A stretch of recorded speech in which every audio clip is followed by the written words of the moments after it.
So when you do real estate investment, you might have encountered the term net operating income. You don't need to think too much about regulation, laws. It's very easy to start with condo hotels for short-term rental. Hey everyone, welcome back to my channel. I am a super host and a real estate investor here in Las Vegas. I would like to share you valuable tips how I do my Airbnb and my short-term rentals. This is part 3, if it makes sense to invest in Las Vegas in the short-term rental market and what property types will be good for you. So part 1 is right here, which describe the challenges and the requirements which you need. And the second video is the one with property types about single family properties and apartments. Here in part 3 we will speak about condo hotels and multifamily. Let's get started. Now let's talk about condo hotels. Condo hotels is a mix of a hotel and a condominium. So you will have a professional team who operates your apartment or your condominium as a hotel. Usually how it works is your property or the entire portfolio of the property management team get rented out, and all the owners will distribute their earnings together. So even if your physical unit is not rented out, but you are part of the program, of the property management program, then you can get a share of the other owners because the other owners got their property rented out, and this of course applies vice versa. So the wear and tear might be a little lower, which is an advantage. And your property is professionally managed, so you can make sure that your property has the right presentation.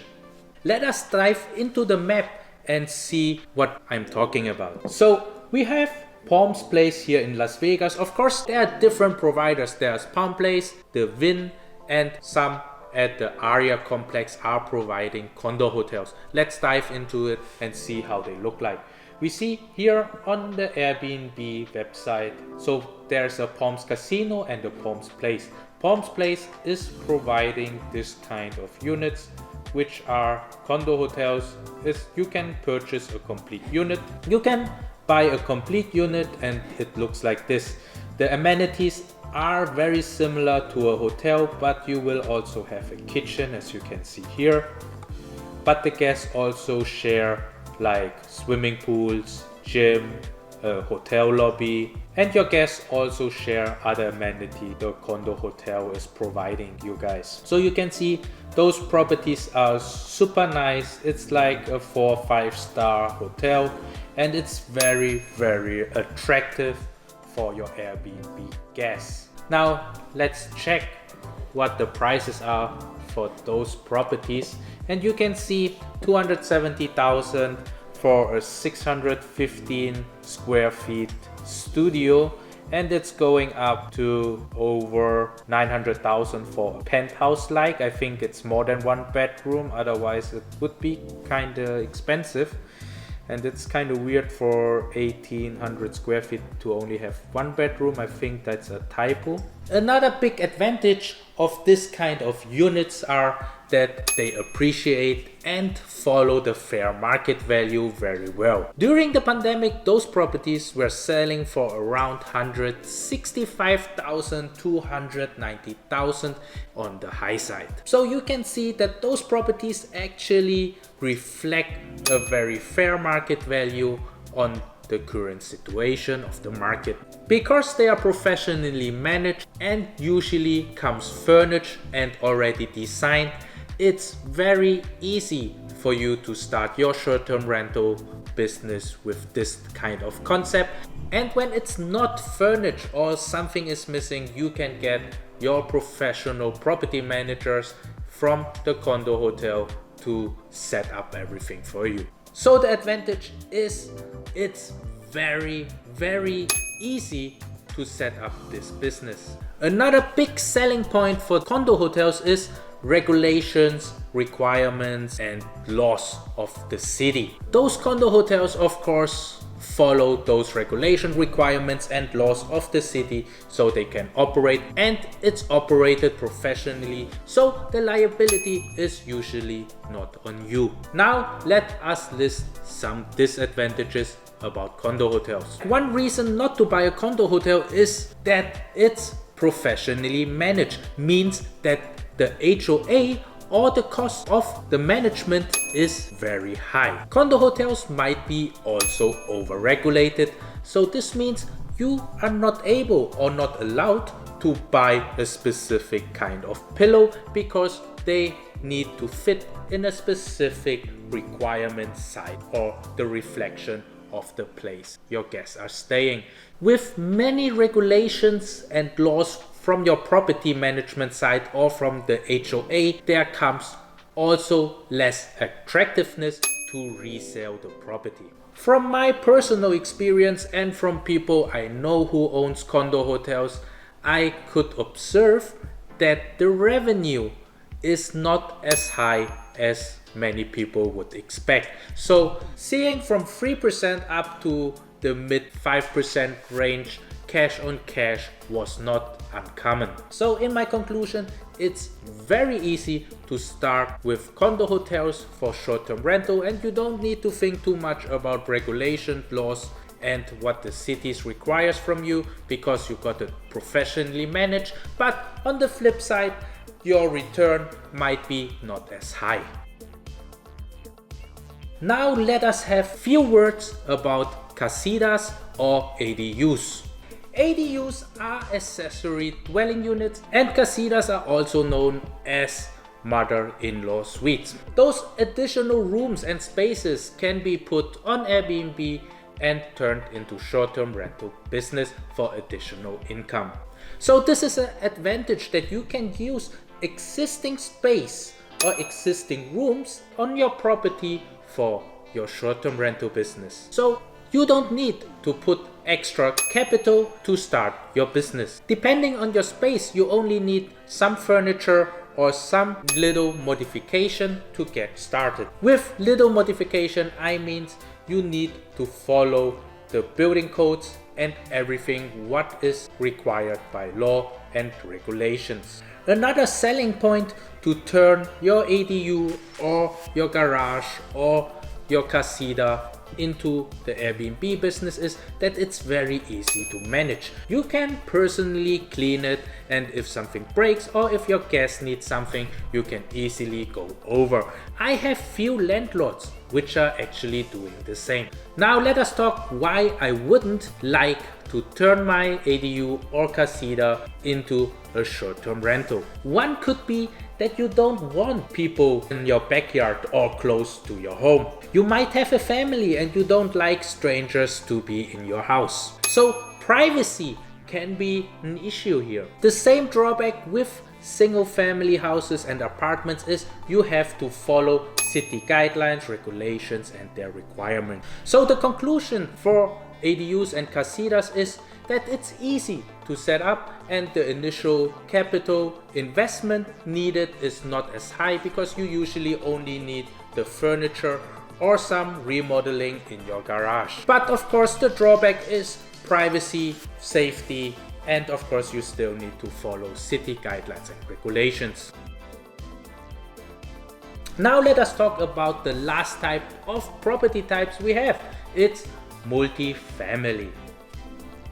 A good selling point to buy a multifamily for the short-term rental market is that the layout is usually perfect. The layout is like small apartments, condominiums or hotels. So the layout might be the right fit for the demographic you are targeting. We have different multifamily properties here in Vegas. They can range from 4 one-bedrooms to like 2 one-bedrooms to 2 bedrooms and everything in between and in all kinds of combination. So finding a multifamily and turning it into the short-term rental to target specific demographic. The building structure of those units are usually perfect, so you don't need to do additional plumbing, electric or you don't need to worry as much for building codes because they were built according to the building codes at that specific time, which shouldn't cause you any problems. So overall, it's very easy to set up your Airbnb business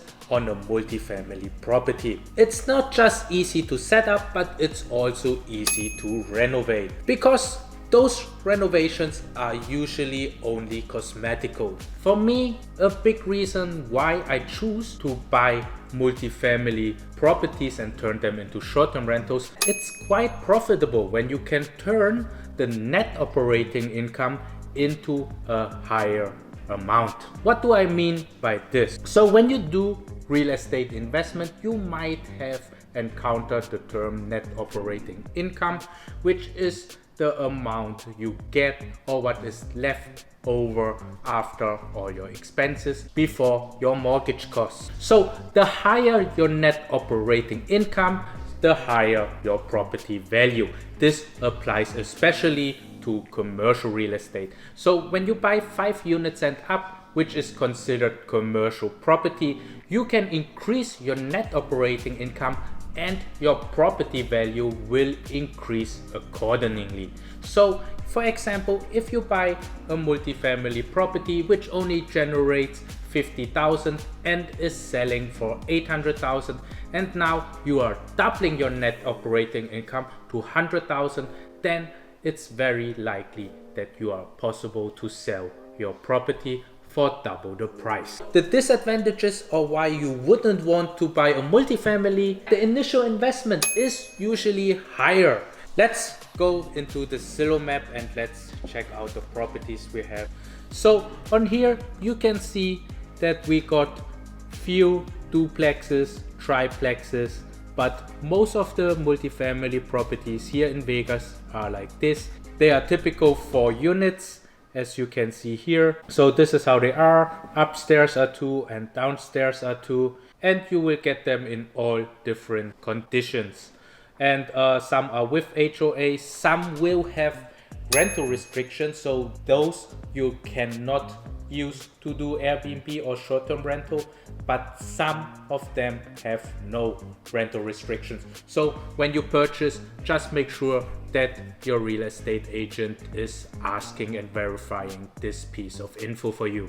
Another drawback is when we are considering this map, you can see that the multifamily units are heavily concentrated on one side of the town, and the reason is that usually multifamily properties tend to be in neighborhoods which are not considered the most desirable ones. If you are lucky and you can get some properties on the west side, which is considered a little more of a safer and a nicer neighborhood, then an Airbnb business or a short-term rental business might be very good. So in other words, we can say that most of those properties, multifamily ones, are in neighborhoods which are not so desirable, which can also affect your Airbnb business. But sometimes you get lucky and you find a property in the right location which turns out to be a real moneymaker. There's also another website I would like to show you, loopnet.com, and if you type in multifamily in Las Vegas, you will get this map I have right here. So on this website you will find listings like 30 units apartment buildings, which of course you can turn into Airbnb or into monthly furniture rentals, but you can see that the prices are quite high and the initial capital needed for the renovation and for acquisition is high.